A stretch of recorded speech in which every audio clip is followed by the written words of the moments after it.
오늘 경기는 크게 두 파트로 나눌 수가 있어요. 첫 번째는 아르네 슬롯의 교체 전, 그리고 두 번째는 아르네 슬롯의 교체 이후입니다. 그렇다면 교체 이전에는 어떤 경기를 펼쳤는지, 그리고 교체 내용은 어땠는지, 그리고 교체 이후에 교체 효과는 어떻게 작용되었는지 한번 알아보도록 하겠습니다. 오늘 전반에 리버풀은 꽤나 고전을 많이 했었는데 그 이유는 브라이튼의 오밀조밀한 압박 때문이었죠. 브라이튼 역시 라인을 높이고 꽤나 강한 전방 압박을 하는 팀에 속하기 때문에 리버풀 상대로도 적절한 압박들이 들어갔습니다. 그리고 리버풀은 이 압박을 벗어나기 힘들었고요. 반대로 리버풀 역시 안필드기 때문에 상대를 전방 압박으로 눌러놓으려고 했습니다. 하지만 비율로 따졌을 때 브라이튼이 리버풀의 압박을 견뎌내는 비율이 더 많았죠. 지금도 리버풀이 앞쪽에서 3대3 상황으로 상대를 몰아붙입니다. 그때 이 3대3 상황이 개입되어 있지 않은 아야리가 이 상황에 개입하면서 좋은 움직임으로 4대3 상황을 만들어주고요. 여기서 펠트만이 그걸 눈치채고 열려있는 패스길에 공을 넣어줍니다. 이렇게 브라이튼의 미드필더들이 한 발 더 뛰면서 리버풀의 압박을 풀어줬고 이 차이점이 전반 내내 계속 작용을 했습니다. 그리고 또 리버풀이 상당히 안 됐던 게 있는데 그건 바로 전진 패스를 억제하는 것이었습니다. 특히 이렇게 리버풀의 1, 2, 3, 4선이 있잖아요. 그 라인과 라인 사이의 패스를 억제하지 못했습니다. 특히 그 패스에는 바네케가 큰 역할을 했는데요. 발밑 좋은 센터백 바네케가 이렇게 앞쪽에 있는 아야리에게 패스, 또 아야리가 카디오글루에게 패스, 카디오글루는 이 공을 잘 지켜서 반대쪽 비어있는 미토마에게 줍니다. 그리고 미토마가 공을 가졌을 때 브라이튼에서 가장 견제되는 선수입니다. 리버풀 수비들은 당연히 공에 집중될 수밖에 없었고 미토마는 거기서 무리한 돌파를 하지 않고 안쪽으로 넣어주는 선택을 하는데 이 공이 좀 애매하게 처리되면서 뒤쪽으로 흐릅니다. 여기서 카디올루는 이 흘러나간 공을 찾으러 가죠. 그리고 이 공을 잡지 않고 달려가서 그대로 슛. 근데 골대를 맞고 들어가 버리니까 켈러어 골키퍼가 아무리 좋은 선방 능력을 보여주고 있더라도 어쩔 수 없었습니다. 그리고 이렇게 실점이 된 상황에서도 리버풀은 브라이튼의 전방 패스를 쉽게 억제하지 못했죠. 이번엔 이고르가 앞쪽 미토마에게, 또다시 바네케가 앞쪽에 있는 웰백에게. 이런 것들을 보면 리버풀의 압박 강도가 조금은 애매하게 느껴졌습니다.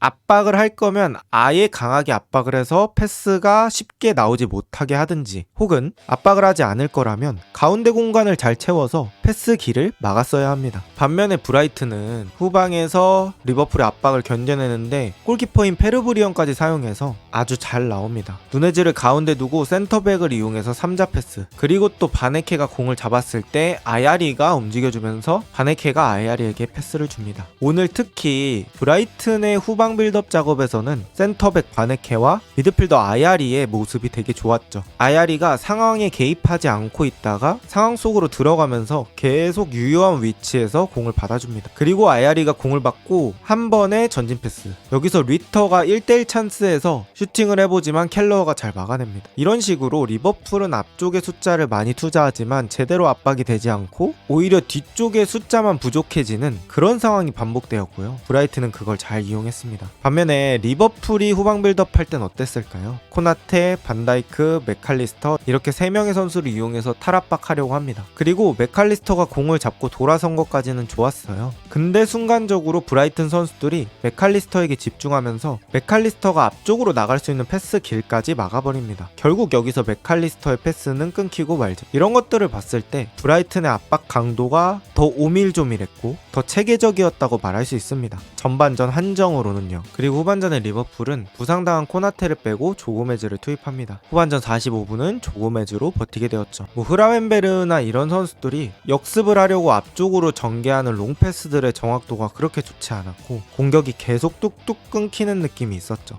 그리고 이런 상황을 타개하기 위해서 아르네 슬롯 감독은 초강수를 띄우는데요. 전반전에 브라이튼의 압박 강도에 대처하지 못했던 맥칼리스터를 빼고 바로 젊은 피 커티스 존스를 투입하고요. 그리고 소보슬라이를 빼고 루이스 디아스를 투입합니다. 제가 디아즈가 몸을 풀고 있을 때 왼쪽 윙어 학포랑 맞교체하겠구나 라고 생각을 했었는데 여기서 미드필더 한 명을 빼고 공격수를 투입하면서 4-2-4 느낌으로 간 건 상당히 파격적인 변화죠.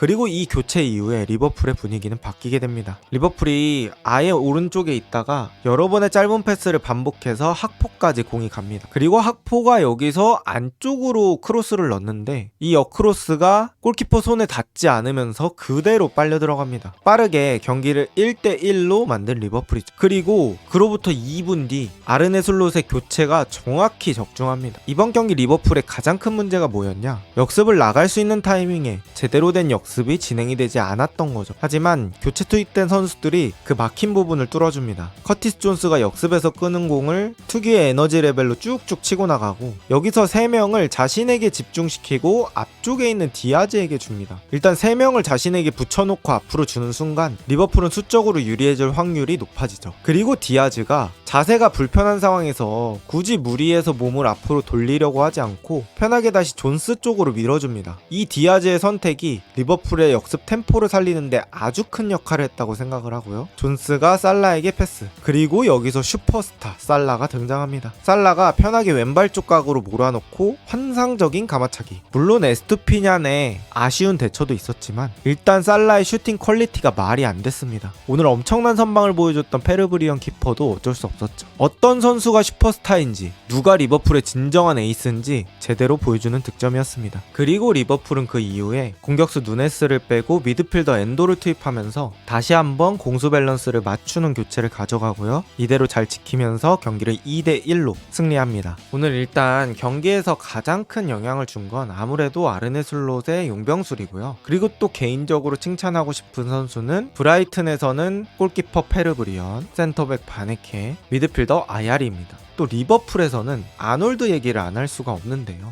아놀드가 미토마한테 꽤나 고생을 많이 하는 장면들이 있었는데 이번 경기에서는 아예 그런 것들을 극복을 하면서 미토마의 결정적인 돌파들을 막아냈습니다. 특히 리버풀이 1대0으로 지고 있을 때 미토마에게 결정적인 돌파를 허용할 뻔했는데 아놀드가 속도로 잘 따라가면서 틀어 막은 게 또 리버풀이 따라갈 수 있는 원동력을 제공하기도 했죠. 또 센터백으로 투입된 조고메즈 얘기도 안 할 수 없는데요. 45분을 아주 안정적으로 버텨줬다라고 말할 수 있겠습니다. 그리고 마지막 모하메드 살라. 역시나 리버풀의 에이스가 누군지 슈퍼스타가 누군지 제대로 보여주는 경기였다고 생각합니다.